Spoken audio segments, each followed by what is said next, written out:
I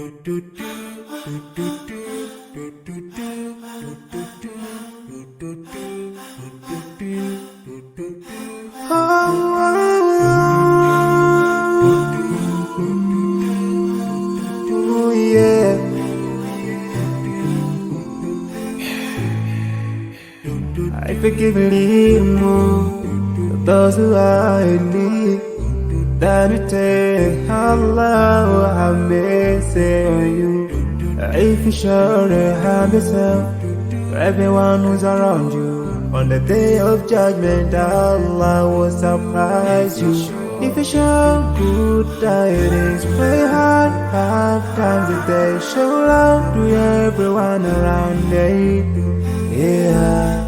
If you learn and teach others till on the day of judgment, I'm sure there is a place for people like you.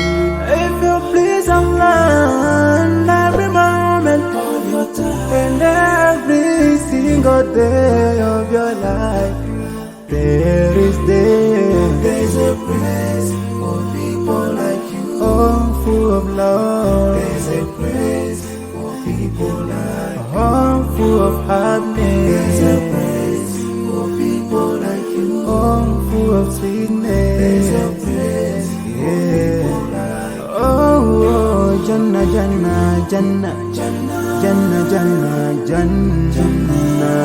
It's the place for people like you. Embracing greediness by you, keeping your arm folded for long. It ain't a big deal at all. Allah won't spare you. Arrogance towards people around you, arrogance towards the elderly. This arrogance is gonna lead you to the endless pain. Portraying by